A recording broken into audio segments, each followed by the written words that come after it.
Généralement, il y a toujours des palabres entre producteurs et managers, ou palabres entre producteurs et artistes. La séparation, quoi. Que de Il y a poissons. toujours palabres. Enfin, il n'y a pas toujours. Beaucoup de fois. Et ça ne date pas de maintenant, depuis les artistes les plus illustres, James Brown, Quincy Jones, Et ainsi de Alpha suite. Blondy, hein, elle connaît. Est-ce que vous vous en inspirez pour éviter que ça se produise?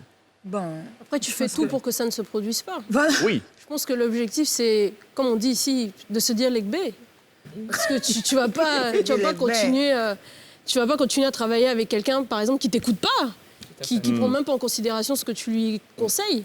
Ça n'a pas de sens. Mais il y en a qui travaillent avec leurs amis d'enfance, ça se passe bien pendant des années, et puis boum, ils sont appâtés par de grosses boîtes comme Sony, comme Universal, je fais le pas de fixation et tout, et qui, du jour au lendemain, décident de se séparer de cet ami fidèle, loyal, de longue date. Non, parce qu'il y a des secteurs dans lesquels, en vrai, l'amitié n'est pas toujours un avantage. Hein. Surtout quand l'argent commence à rentrer, ça, très clairement, ça va tester complètement votre relation. Donc, c'est pour ça que c'est pas toujours recommandé. C'est souvent bien d'avoir des gens avec qui vous n'avez pas d'affinité particulière. Parce que quand il faut se dire les choses, la personne vous le dit, la personne ne tourne pas autour parce que sinon, en fait, elle a peur de perdre votre amitié, etc. La vie de Nestor m'intéresse là. Oui, parce que je vis tout le temps. Mais en fait, par là, pour moi, que ce soit un ami d'enfance, que ce soit, c'est une question de lucidité, une question d'ambition. Il y a des gens qui se croient très ambitieux, sinon très gourmands, sinon trop forts. Et dans les deux sens, autant les managers, autant les artistes. Donc, si tu commences avec quelqu'un, vous avancez, même si tu as envie de ramener plus, cette personne est à côté de toi et vous discutez et vous vous dites, ben écoute, on voit des limites dans ce que tu fais. Comme on te dit aussi, au niveau de la musique, il y a des limites.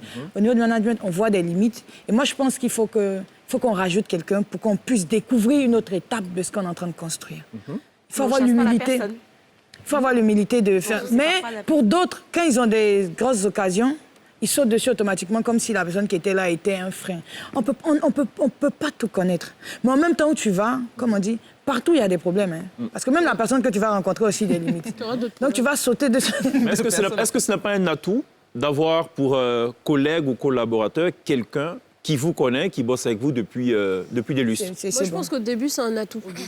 Ah bon? Et par la suite, ça peut aussi être par la suite un atout. Même s'ils ne se connaissent pas, ils peuvent se séparer. Parce que je vois par exemple un groupe comme Révolution, jusqu'à aujourd'hui, c'est la même équipe. C'est la même équipe avec laquelle ils travaillent. Ça n'a pas empêché qu'ils rentrent en major. La major n'a pas dit séparez-vous de votre équipe. D'accord. On a juste, entre guillemets, formé aussi cette équipe. On a apporté aussi notre expertise. Donc...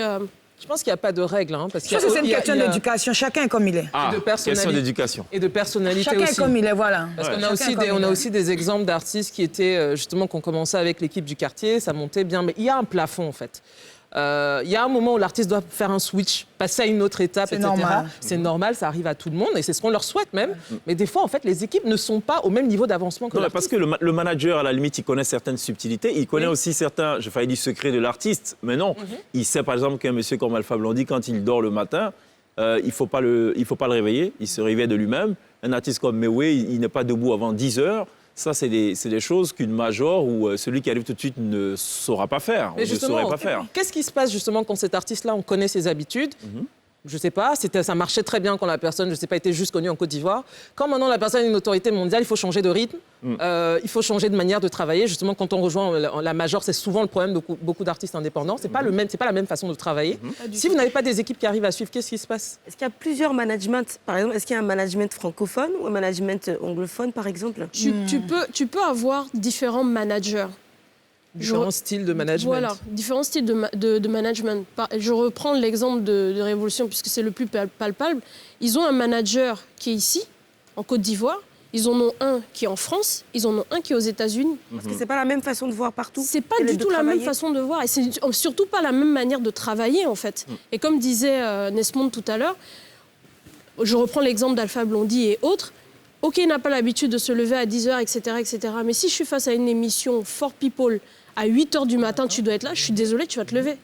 Il faut avoir le courage de dire ça. C'est ça, il faut avoir le courage de le dire. Là, ben voilà, il faut avoir le courage. C'est ça, il faut avoir le courage. Alors, à partir de quel moment l'argent pose un problème? Quand les bases n'étaient pas bonnes. Quand il n'y a pas je vous donne un exemple, je ne le citerai pas. Il a connu cet artiste-là, je me mets la puce à l'oreille, il est producteur, il chante lui-même, il arrange les artistes, c'est un grand musicien. OK? Et pendant des années, il a été avec son manager. Il n'y a jamais eu de contrat. Ok. Il y a eu problème le jour où l'artiste a demandé à instaurer un contrat entre les deux. Et il lui a dit clairement à la figure, mais comment tu peux parler de Les contrat, bases toi et ne moi? sont pas bonnes. C'est les bases. Donc, les en bases. fait, les bases, c'est 20 et 80% pour l'artiste. C'est les bases. Si un artiste, pour 20%, est capable de laisser quelqu'un parce qu'il doit lui verser 20%, c'est un sorcier. C'est bon, ça sert à rien.